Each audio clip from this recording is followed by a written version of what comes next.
Coach, just overall in offensive evaluation after Saturday, you guys go into a really hostile environment and you guys play well in the second half but get off to another slow start. What have you seen so far now that you've had a little bit of time to go back and look at the film? First 6 plays of drive, run down the field, have a negative run, and kind of put us in a third and long situation.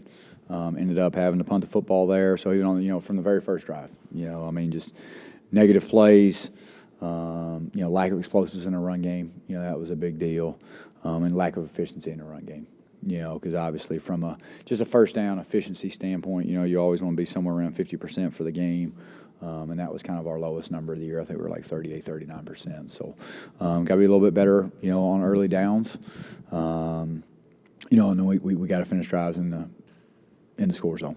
And to me, that's when you go back and you watch it. Because, at the end of the day, the game is truly about two really critical moments, and the game started poor, but we've got a 4th and 1 at midfield. We got it teed up, feel like we're going to go get this first down, and we're going to have a chance to make it a one-possession game, and we jump offside. And then we've got another chance to make it a one-possession game with 14 minutes left in the game, and we don't finish in the paint. And everybody in this room knows about this team. If we can make that thing a one-possession game and make it fun for the last 5 minutes, we're going to have a chance to win a game. And our kids know that, and our kids believe that. And so in those two really critical junctures of the game, like any time you play a good football team and like any time it's big-time football, it's going to be 5, 6, 7, 8 plays.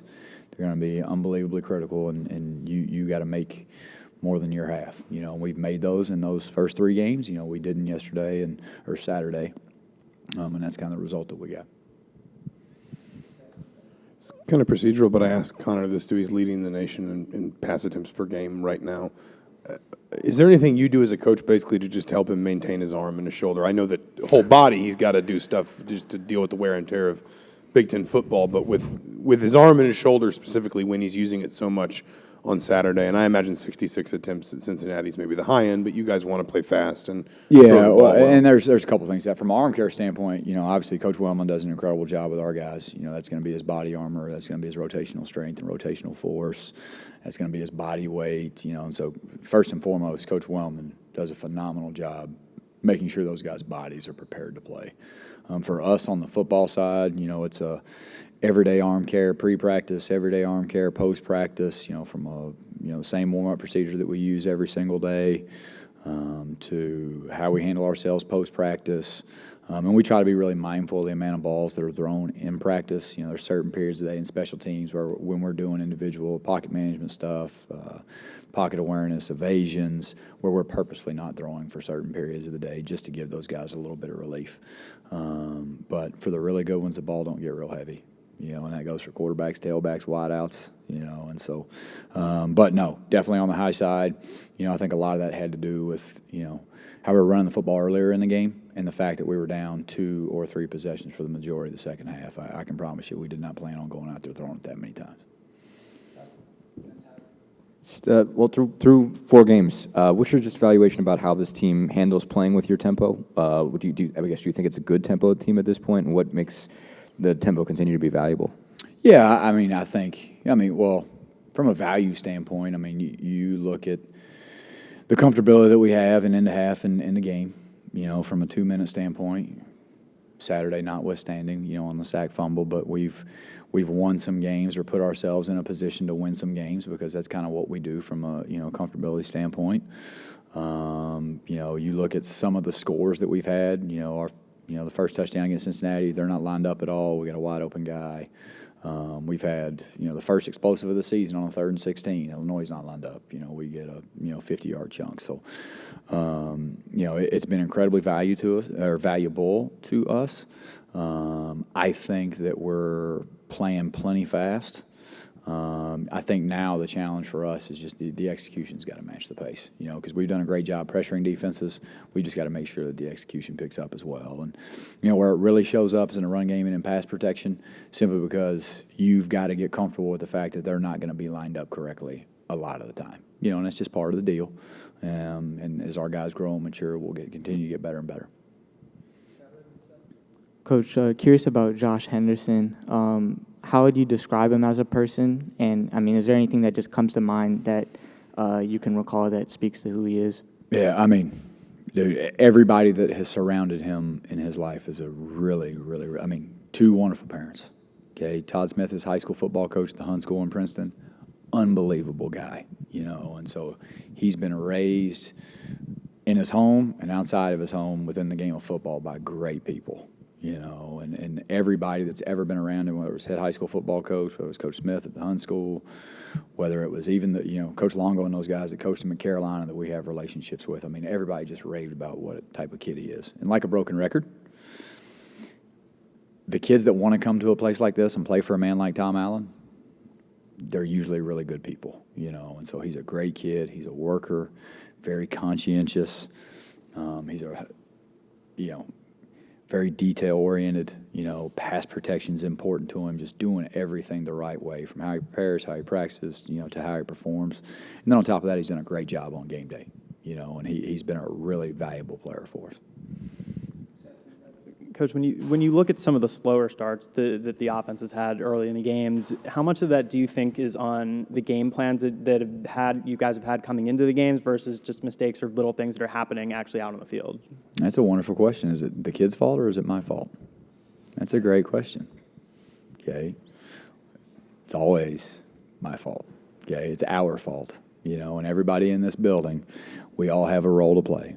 I got to call the better ones. Obviously, I got to make sure I call the good ones, not the bad ones.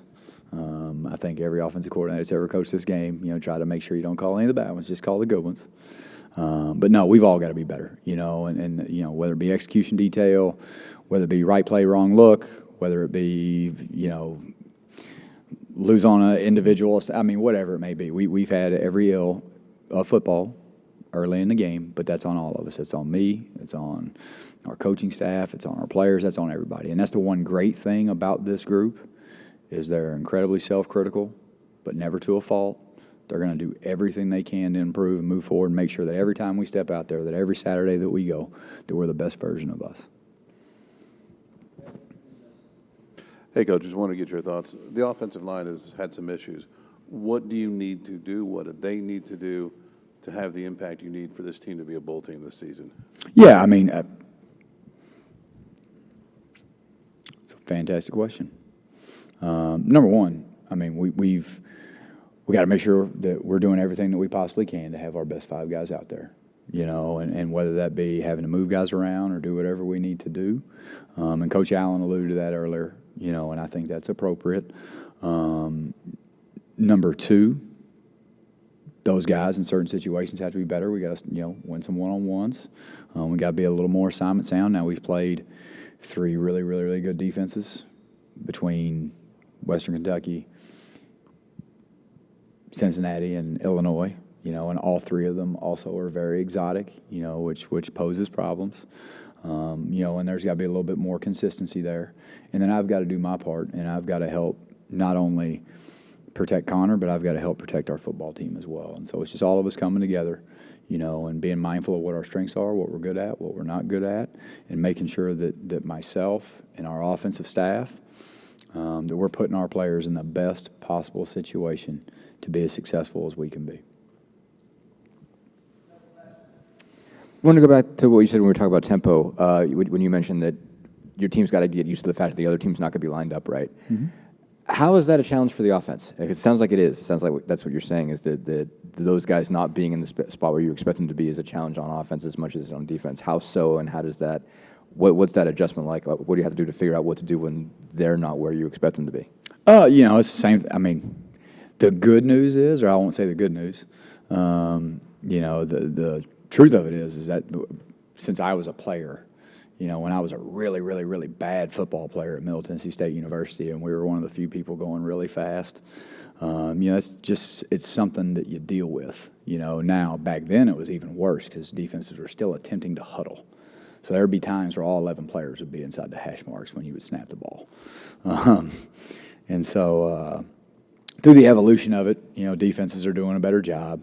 But it's just, again, when you play the way that we play, and this is really specific to the quarterback, and it starts to permeate and bleed into other positions, is not everything is going to be black and white. and it's the ability, just through system knowledge and system fit and truly understanding what we're trying to get done, the ability to manage the gray that's created with how we play, that's the skill, and that's really, really important for the quarterback, whether it be RPO decision-making, drop back decision-making, like, for example, the touchdown we threw to Josh, they're not lined up at all. They don't have anybody out there. Now he's got to drive his eyes outside to his high-low, make a choice, and they're uncovered, and there's a little bit of open grass there, and he puts it on them, and we score. And I've also seen that throughout my career go the other way and not be good, And so, again, it's just the skill of managing the created gray, is where, as this thing goes, is where we'll continue to get better and better.